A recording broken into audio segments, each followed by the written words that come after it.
Está no ar o Jornal Breve com Solano Manuel. Seja bem-vindo ao canal. Se inscreva agora mesmo e curta o vídeo. Hoje é terça, 24 de janeiro de 2017. Os destaques do Jornal Breve de hoje são os seguintes. Após analisar áudio, CENIPA não vê a normalidade em avião que caiu em Paraty. Hoje tem Economia Real com André Martins. E depressão econômica de Temer deixa 1,3 milhões de pessoas sem planos de saúde. EBC Brasil.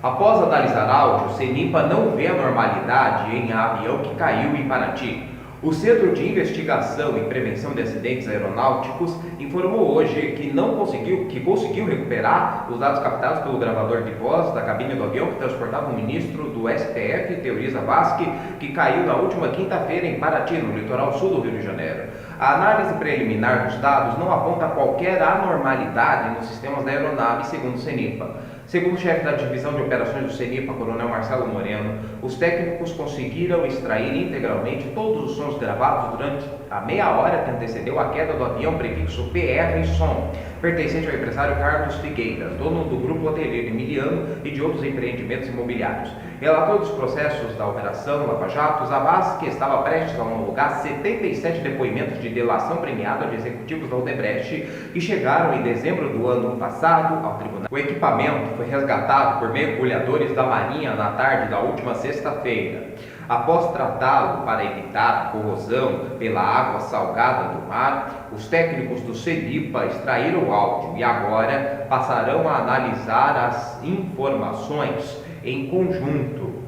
Segundo eles, o avião caiu no mar durante uma tentativa de pouso no aeroporto de Paraty.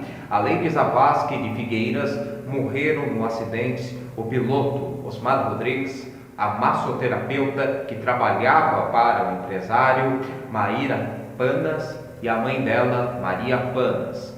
Os destroços da aeronave foram retirados do mar na noite do último domingo e entregues para a aeronáutica para que seja feita a investigação sobre o acidente. É importante que se faça assim a investigação em segredo de justiça, em sigilo, para que ninguém tente atrapalhar as investigações.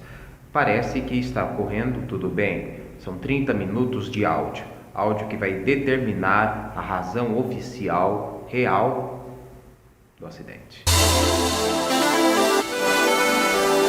Vamos agora diretamente a Itararé, onde vai falar de economia real, André Martins de Oliveira. O número de famílias que permaneceu inadimplente em 2016 subiu 25,2%, diz Confederação Nacional do Comércio.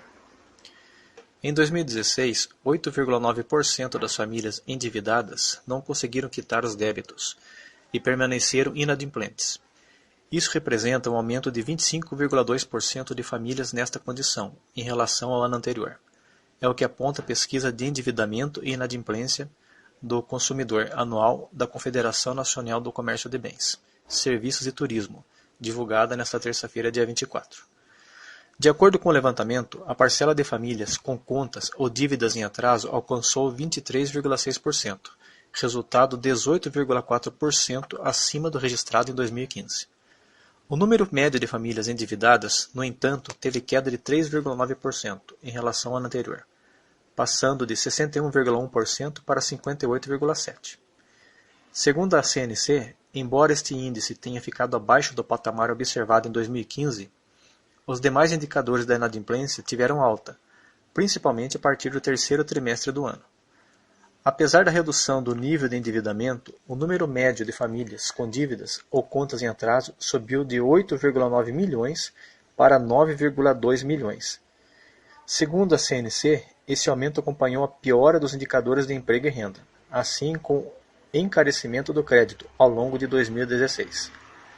Em relação ao número de famílias que declarou não ter condições de pagar suas contas ou dívidas, a taxa alcançou 8,7% em dezembro, a maior taxa para o mês da série histórica iniciada em 2010. A retração da economia doméstica é apontada como a responsável pela queda do nível de endividamento e aumento na inadimplência em 2016. Ainda de acordo com a CNC, houve piora na percepção das famílias em relação ao seu nível de endividamento. A média anual do percentual de entrevistados que consideravam muito endividados aumentou de 12,4% para 14,3%. E o maior vilão de tudo isso ainda continua sendo o cartão de crédito, porque ele é o principal responsável pelo endividamento das famílias. Em 2016, 77,1% das famílias contraíram dívidas por meio dos cartões, o maior índice da série histórica da pesquisa. Em segundo lugar no ranking de endividamento estão as compras parceladas por meio de carnê, representando 15,4% da inadimplência. O endividamento com cheque especial apresentou queda em relação ao ano anterior. Já o índice de endividamento com cheque pré-datado, que ficou em 1,7%, se manteve estável em 2015, em relação a 2015. Em 2010, o número de famílias comprometidas com cheques pré-datados chegava no máximo 4%. O levantamento mostrou também um crescimento da participação do crédito pessoal entre os tipos de dívidas mais citados pelos entrevistados, 10,3%. Este resultado interrompe uma tendência de queda desse tipo de dívida observada nos últimos 3 anos. Mas qual que é a razão de tudo isso? Por que isso acontece? Isso acontece devido ao comprometimento da renda. Para pagar as dívidas, as famílias tiveram cerca de 30% da renda mensal comprometida. De acordo com a CNC, houve estabilidade neste percentual. Segundo a entidade, este dado evidencia o aumento do custo de crédito em relação à renda familiar. Isso não significa que o brasileiro aprendeu a controlar os seus gastos e administrar suas finanças. Isso é uma utopia que vai ser difícil de acontecer a curto prazo. O brasileiro não tem essa mentalidade e essa educação. A diminuição do endividamento brasileiro não é porque ele está sabendo se controlar mais, é porque o crédito ficou mais difícil para ser conseguido. Os juros ficaram mais difíceis e o critério para empréstimo ficou mais controlado. Então o brasileiro não está tendo crédito tanta facilidade para conseguir o crédito. Por isso que o endividamento diminui um pouco. Para traçar o perfil do endividamento das famílias brasileiras, a CNC considera os dados que são apurados mensalmente pela entidade. A pesquisa é realizada em todas as capitais do país e no Distrito Federal. Ao todo, são entrevistados cerca de 18 mil consumidores por mês.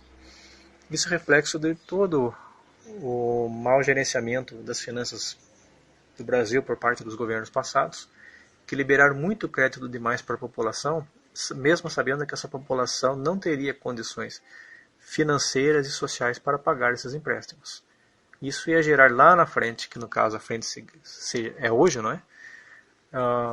Um grande endividamento e inadimplência da população, que tem um rombo muito grande do orçamento já tomado com dívidas, e sua renda, o que sobra para ela é muito pouco para seus gastos fixos, água, luz, sobrevivência, alimentação e tantas outras coisas.